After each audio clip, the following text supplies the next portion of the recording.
Welcome to Everything's Not Black and White with your hosts, Lala and Brian.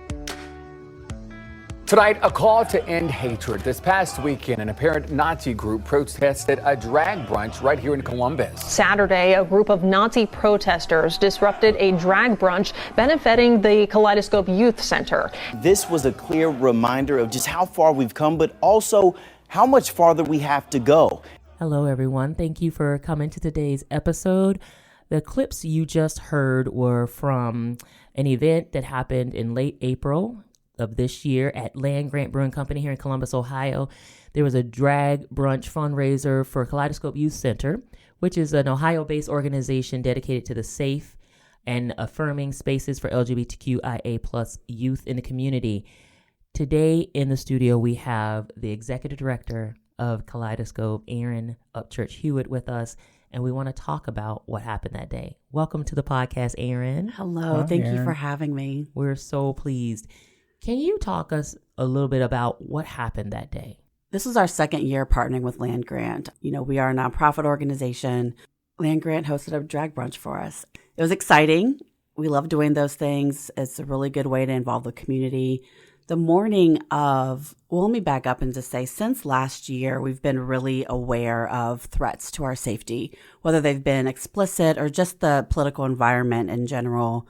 Anything having to do with queer and trans young people, drag, all of that is just everywhere. And I think even now there's over 500 bills that have been introduced in the United States that are anti-LGBTQ legislation. And so we've been mindful of that for the past year and a half or so. So we already had a safety team that we were working with the folks at Land Grant.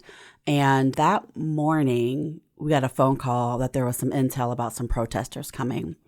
Contacted our safety team, then got in contact with CPD and Homeland Security, and they said, we don't have anything on our radar. So we proceeded just as normal. As I briefed the drag performers, Anissa Love and Virginia West were our hostesses. And then we had, I don't want to leave anybody out, Devonaires, V-Master Chad, Holly Anderson, and Boyance. So they were there that day. And I would say about midway through the show, we got word that there were some protesters on the way. You know, and just kind of rethinking that moment, they had the dialogue team there, CPD did, and those numbers just multiplied very quickly. They were very quick to be in response. They were in contact with us, and, you know, the show was going on. So the protesters arrive, and they come around the corner, and we see Nazis. Wow. Giant flags with swastikas on it, and you know, I think we were prepared for the Proud Boys because last year for the drag story hour in Clintonville, like that's what we were prepared to see, not anything. To me, that just took it up a notch. Yeah. Of course, they did their marching and came over to where the show was happening.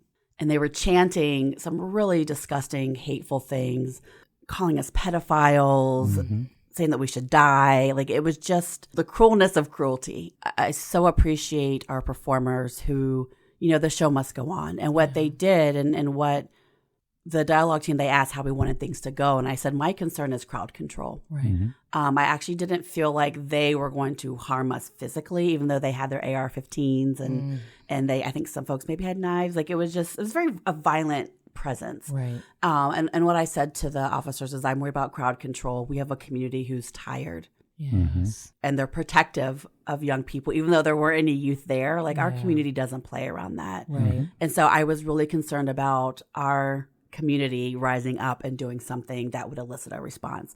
So the crowd control, that was like really the focus. And that's what, you know, Anissa and Virginia did. They called the community in, like, let's focus, the show must go on. Yeah. And there's this moment, it was the first time I had tears in my eyes then, because before I was like, oh my God, this is not on my watch. I cannot handle anyone getting harmed here. Right. But out of nowhere, members of the community had blankets and tarp. And they walked over to the gate, the fence where they were standing, and blocked them. Oh. And so they couldn't see us. We couldn't really see them. And I was like, where do these things come from?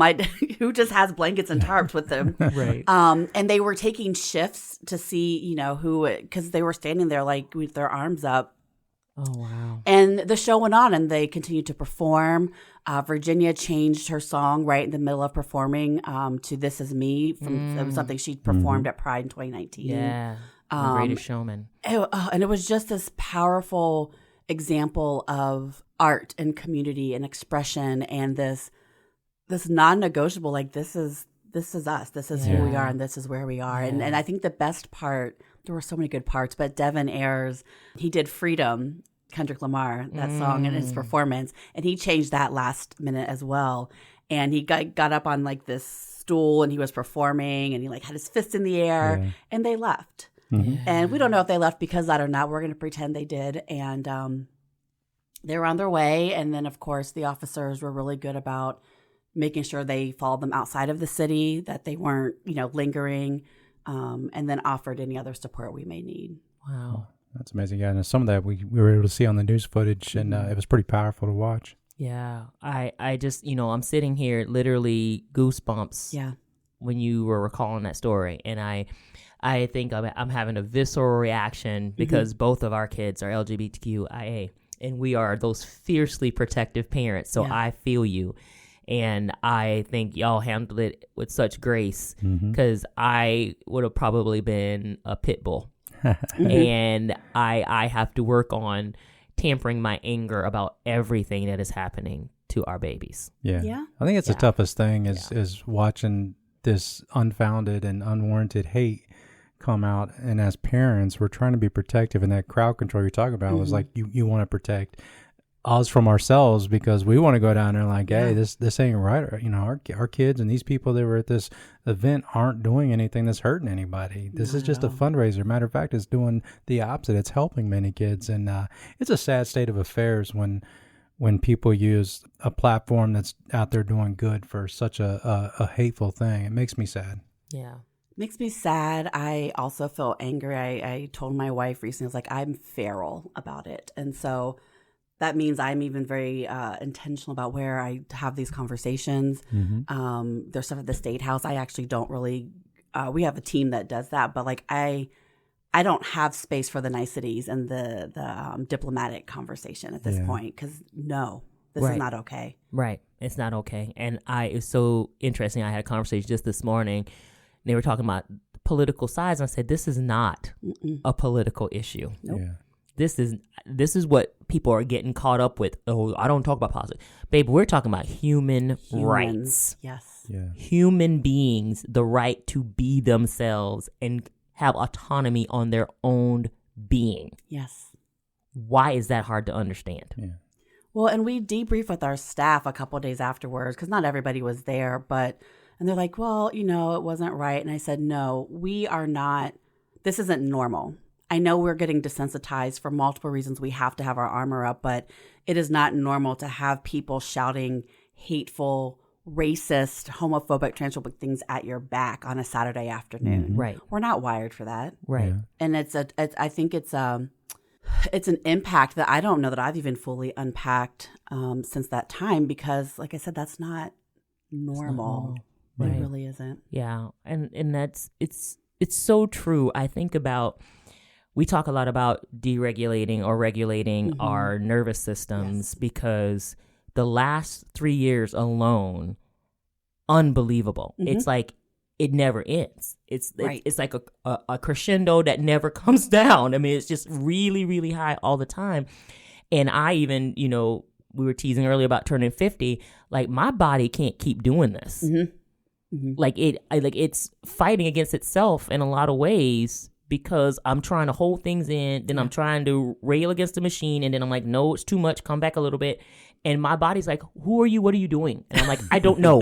I don't know. Me. I don't know. Because it's just a lot. It's a lot to take in.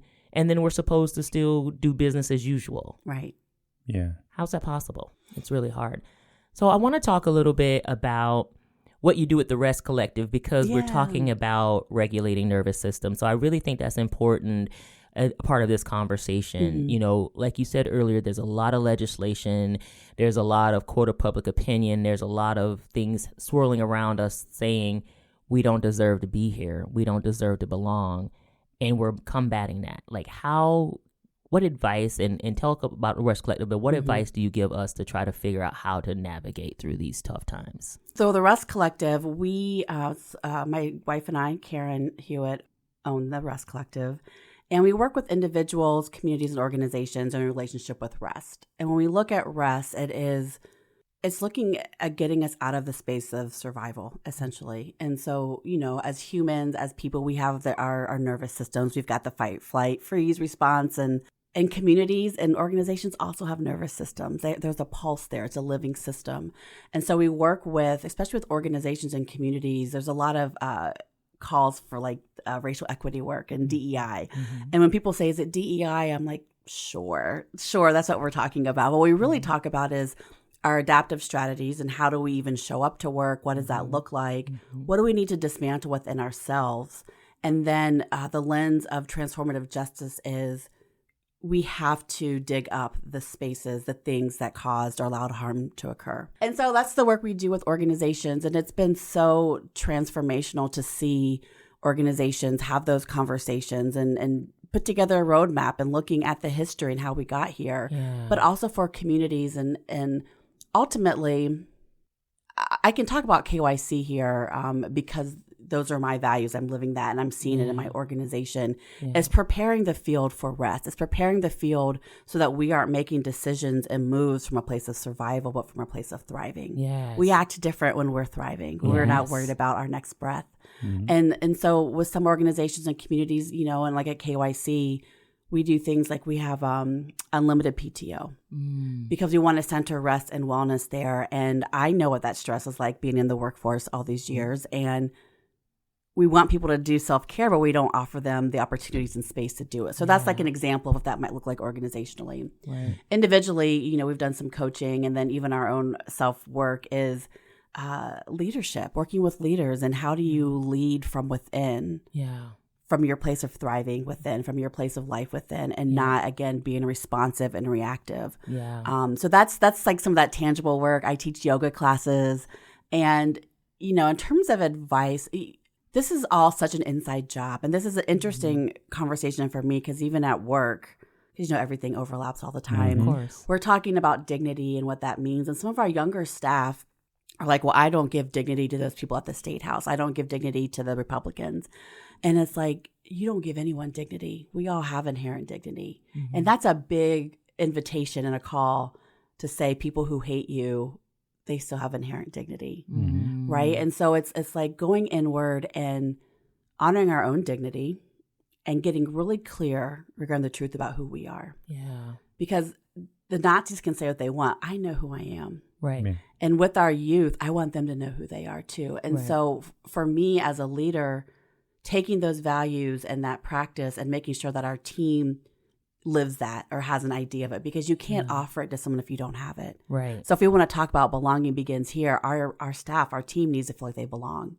Because then when our youth come to things, that's what they're walking into. That's the field that gets prepared. And then that's what we do at the Rest Collective in the community with individuals based on what it is they're looking for. And so when you get clear about the truth of who you are, it doesn't matter what people say. You hear it, you feel it, you work through it, but then you remember. Right? You have that place to touch ground. There's this quote. Have you read the book, This Here Flesh? I'm reading it right now.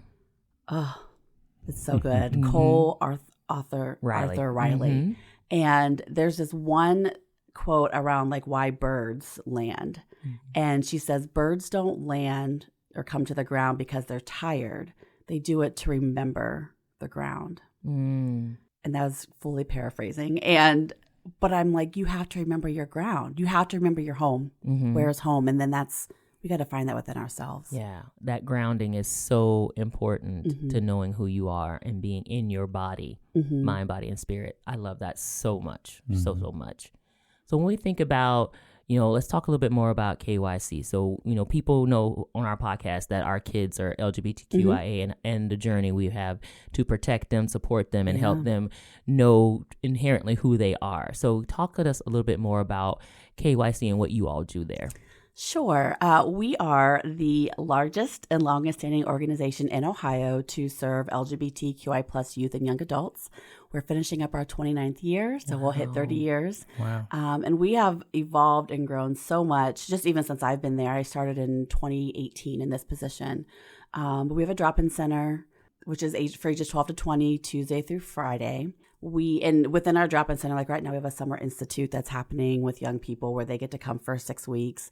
And our programming's in the afternoon. We provide snacks and meals, and we do field trips, just that drop-in community opportunity. And we do programming there. And so, our youth each month talk about what they want for the next month. And so we do art club, jewelry club, inclusive sex ed, those types of things. And we can provide resources and basic needs, whatever that looks like. And that really expanded during COVID. We also are hybrid now, post-COVID. So we've got a Discord server that we do programming on as well. We have our civic engagement and advocacy department, which is doing a lot of the heavy lifting with all the things that are happening at the State House, the State Board of Education last year. We do a voter guide with questions from our youth and their families for people who are running for office. Yeah. We have counseling. I'm trying to think. We had almost 300 individual sessions, I think, in the last year already. Wow. We have 3 housing programs. We do case management. And then we're the hub for the Ohio GSA network. And we provide education and training really everywhere. That's beautiful. And all of our services are at no cost to our youth and families, which I think is really important. And that's the thing, like with the drag brunch, those are the kind of things that allow us to do that. Right. Or allow us to pay people what I call a thriving wage to be able to do that, right? And keep the lights on and all those fun things. So I would say numbers wise, last year we usually serve about a little over 500 unique or new youth in our drop-in center each year. Wow. And last year we had about 5,300 visits or engagement to the drop-in center. Generationally, you have different challenges. We're all in our 40s, so we face different challenges growing up than what these younger LGBTQ kids are facing. And in today's generation, the youth, what do you see as being one of the greatest challenges that they keep coming across, or something that keeps coming up to you that needs to be addressed? It's interesting because it's such a different world. And even in myself growing up, I didn't have any language for anything in high school. I'm pausing because when I think about our youth and just at large, it's almost like they don't have challenges. In and of itself, right? Like they have this vision for the world around like intersectionality and liberation and equity in a way where we're training adults how to talk about these things, and they live it. They got it. Right. And they want liberation for themselves and their friends. Right. And they get it. And they're creative, and they know that something else is possible, and they're so unapologetic about demanding that other people see what's possible and at least respecting them in that space. Right. And so in that regard, they're good. They're thriving in that way. They feel empowered. There's the traditional challenges of adolescence, right? Like dating and friendships and school and all of that. But the rest of it, the things that are challenging are the ways that the adults are acting. Exactly. And so when we look at, I've mentioned legislation, there's a proposal or proposed legislation to ban gender affirming care. And it passed out of the House. Like gender affirming, we all have gender affirming care. Correct. Anyone who's ever even gotten a mammogram or a prostate, like that's gender affirming care. And so when it's targeted to transgender, non-binary specifically, that is just outright discrimination. Correct. Yeah. There's far more teens having breast implants, ear tucks, nose jobs than there are kids having transgender surgeries. Like it's a misnomer that the parties put out there. It is, and it's like, it's not even happening under age 18. So like they're so grossly out of scope, and it's ridiculous. But those are the things our youth have to worry about. Like, can they get the care they need? Yeah. What happens if their parents or guardians are supportive? Will they get taken from their parents? And then in Florida, we've seen things happen, and like creating a list of who's getting care. So those are the things they're worried about. They're worried about, in schools right now, they're talking about anything mentioning gender identity or sexual orientation being sexually explicit. What? Right? Like that doesn't even make sense. And so I just had a call this morning about books and libraries and like what schools are going to do if parents want to challenge it. So those are the things that they have to navigate. And what I like to, I say, imagine your entire existence and validity of humanity being this public global conversation. Right. What bathroom you get to use. Right. Like those are the things. And if you hear that all the time and you're a young person and it's the adults and people who are in power doing it, how do you wake up and go out the door every day? Exactly. It's tough. And that's what I worry about every single day. Yeah. And it's funny because we talk about, our youngest is so, I say sometimes such a Pollyanna because they're like, I'm just going to be nice and people are going to be nice. I'm like, baby, I wish people were going to be nice. They're not going to be nice. Yeah. But I also don't want to scare them into like, you can't do anything. Like, be very careful. Put your head on a swivel. Because I feel like I want to do that as a mama bear, but that's not living. It's not. And, I relate it to my son. He's 21, Black man. And we've had all those conversations growing up. I still do. And I'll just be nice. I know how to talk to people. And I'm like, oh my God, no, they don't want you to talk, And yes, I want you to believe in the goodness of yourself. And it's similar in that way of how do we equip our young people to be smart, make good decisions. And that's just street smart. So you got to be in the world. Yeah. And how to be radiant. Yes. And be truthful and be clear about who you are. Yeah. And I will say for the youth that come to KYC, like in our drop-in center, it's a little different than our other programs, I would say. A lot of them have supportive families. Their parents or guardians will bring them to programming. We have a monthly meeting for parents and guardians. We've got stuff for 12 and younger. And so that's kind of a sanctuary for them. They're not actually coming in. They don't want to talk about those things that are happening. They just want to be with their friends and be in community. But then when we look at our housing program, which is 90% Black and brown youth, I think probably 75 to 80% trans and non-binary. Yeah. That's a whole different ballgame because we're looking at work issues and getting misgendered and the discrimination that happens out there. Right. So again, it's like the challenges, like as the adults, we're actually creating those challenges and doing the harm. Absolutely. I totally agree. Yeah, I just actually read an article 2 days ago that talked about people who are living their truth by putting their they, them pronouns on a resume were getting passed over more and more just by trying to be authentic and real in themselves. And it's like a lot of these companies who have their little diversity statement on their website are still the ones doing the most of the biased behavior. It's like, okay, hypocrite, but okay. And there's no amount of education. I know that changing hearts and minds is important, and I do believe there is a level of ignorance that fuels that hatred.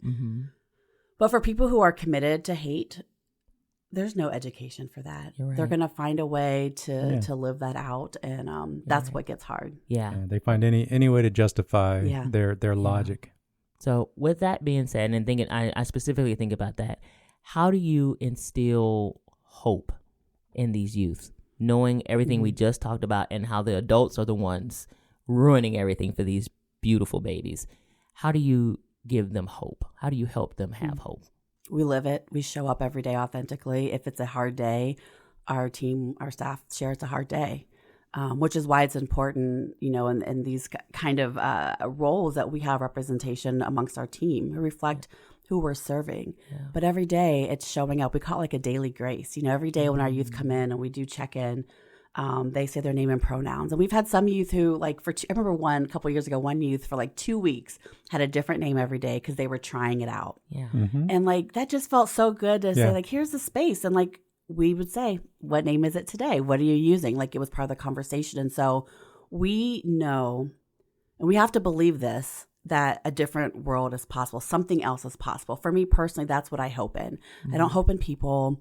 I don't hope in the systems, but I hope in that unseen order of things, the thing that I know is possible. And if I can live in service of that and then bring others into that, and that's what we do for our youth. And so they can see that there are people, there are adults like me who look like me, who are successful, who have jobs, who are thriving, or no, this is sad and it's hard. And they're also saying it's sad and hard. And that's affirming in and of itself. We live it and we show it and we invite them into that vision of what else is possible. And then within that is equipping them with the tools and the resources to hopefully be able to take a little bit of that with them out the door. I love that. You mentioned changing their names and their pronouns. And I heard a quote on TikTok, and I'll try to credit who I heard it from in the footnotes here, but they said something along the lines of, I'd rather my child change their pronoun or name 1,000 times rather than me picking the headstone to put their name on. And I was like, man, that's really powerful. I mean, that's the kind of support we got to have out there for these youth. Just let them figure it out. We all go through this process. It's just to what level we're doing it. Yeah, I've been doing this work for probably about 15 years. And like I started doing I guess a support group, but it was for youth who were transgender, non-binary, exploring their gender identity. I had ages 5 to 12 and 12 to 18. And so many parents would say, well, it's just a phase. And I was like, okay, how many phases have we personally gone through as individuals? Exactly. As a parent, my children have gone through multiple, and I know we're not done because they're in their they're older, older adolescents. Right. But if we can just love our youth through their phases, Exactly. it's okay. That's a great point. Our daughter, when they were going through transitioning, one of the challenges was in my argument, we played very much good cop, bad cop. So I was kind of given all the dirt, like stuff you're going to be dealing with, the hate, the love, the challenges. And she was just being very supportive and encouraging when everything initially started. And one of the things that we talked about was phases. And like, hey, man, this is the way you feel. You're 18, 19 years old, and that's the way you feel now. When you're 30, you might feel different. And really, I had to learn myself that it's not up for me to say what those phases are. And then I had to come to accept that these phases may change. Like they may go back to presenting themselves as a female, but I had to wrap my mind around like, it's okay. They just going to be a flat-chested female moving forward, and that's okay. And I think that's a beautiful thing is, I think as parents, and I can talk to most parents, you want the best for your kids. Yeah. You want your kids to be happy. You want your kids to be successful, the thriving versus just surviving. But they have to do that in their way. It's not the way we think it should be. It's the way they think it should be. And sometimes giving up some of that control is hard as the dickens. Oh my goodness, the surrender. Surrender. And it's interesting because we all have visions for our youth, our kids when they're born and what they're going to do. And I remember, even with my son, having to shift that with like what he was going to do after high school. And this moment of surrender, I had it. It was when he was supposed to go to school, his freshman year of college. And he hadn't packed at all. The whole summer was just hard. It was he was a class of 2020, so COVID, it was just a rough year. Yes. And he hadn't packed, and we had to leave at like 7 a.m. And I'm like, do you need help? Nope, I'm good. So I go to bed. I wake up in the morning. His stuff is strewn everywhere in my house. And you want to know where he was? Where? IHOP with his friends. We had to leave in an hour. It must be a 2020 class of something. They just trip. I was like, and I said, I've been to college. Yep. I actually have somewhere to stay. Yep. If he gets up there and can't move in today, that's actually not my problem. Correct. Because I have a home. Correct. Yeah. Correct. And I remember I went back and talked to my partner at the time, wife now, and I said, I'm going to just surrender to this. And we'll leave when he's ready. Yeah. And it's going to be fine. Yeah. And I have to remember to do that often with a 21-year-old, 19-year-old. It's like, this is not my life anymore. Right. Yeah. Right. It never was. Right. It's always been their life. We were just guiding. And for me, it's this backing up. And we use this at KYC too, to give our young folks the dignity of risk, the dignity of living their life, making mistakes, making the wrong decisions, really messing up, but being a soft landing. Yeah. That's our role. And I think, to any parents whose children are exploring their gender identity or sexual orientation, we don't have to do anything other than be there. Be there. Yeah. That's right. They'll figure it out. It gets figured out one way or the other, and they might change their mind. It could be a phase. It might not be. They're going to have bad relationships. Everything that happens is humans. And if we can just be that soft landing, because that's really what we need from each other. Totally agree. That is spot on. And we actually talk about that a lot with our baby. So, well, we want to give you a chance to kind of give people a way to connect with you, to support KYC, especially because you're doing it free of charge to the folks. How can people get involved? How can they donate? Like, what kind of things do you need? Sure. Well, we love volunteers at KYC. We have opportunities for folks to volunteer in the drop-in center with the youth directly. Research tells us that a relationship with just one supportive adult decreases suicide risk, risk of mental health symptoms, rising. And so we love people to come in and volunteer in the drop-in center. We have special events that happen. And so on our website, kycohio.org, there's a tab for all the volunteer opportunities. We love to have groups of people come in for volunteer days of service. lots of opportunities to get engaged. If folks want to support with materials, we have a wish list on our website as well. It's broken up between drop-in center and then some of our housing youth. There's always a need for financial contributions, of course, which there's a way to give online. We have our Unity Circle. And upcoming, it's October 13th, I believe, is our Unity Soiree. We do every year as our annual fundraiser. It's held at the Kelton House. And so that we don't charge for folks to attend that because we want to build community in that way. So those are some really great ways to get involved. And then this is kind of, it's not really a secret, but we are opening up a wellness center in September, actually. We have everything's done. We just got to get it furnished. And so we're going to do a grand opening for that where all of our case management, therapy, and housing programs will be out of there. So there'll be other ways to get involved there as well. I love that so much. Love it so much. And we love you so much. Thank you, Erin, for being here today, for sharing so much more of the story, for giving us, so many things to think about and ways that we want to get involved and need to get involved with helping these youth. I want to add one more thing to get please. involved is, I went to the Pride Parade this year, and there was over 17,000 people marching, over 700,000. And I have this vision, this dream that like all 17,000 people that were in that parade would call their legislators and say, we don't support this anti-legislation. Yes. And so the invitation is to take this stand of this not on my watch for our youth, whether they're in your home or not. Like we can't let this happen. And so calling our lawmakers and saying, I don't support this. This is not who we are. You don't represent me as an Ohioan. That's really important to do. And it's easy. You send an email, make a phone call, show up at a hearing. There's lots of ways. And we have that information on our website as well. But that, if nothing else, if people can't volunteer, you can't give money, you can't do anything else, please let the people know that this is not who we are as a state. And we want a state where people can feel like they belong and that they're at home. Totally agree. Love that. 100%. And you got my vote on that. Yay. Love it. Thank you so much for being with us today, So Erin. It was good. so wonderful to have you. Brian, how can people get in touch with us?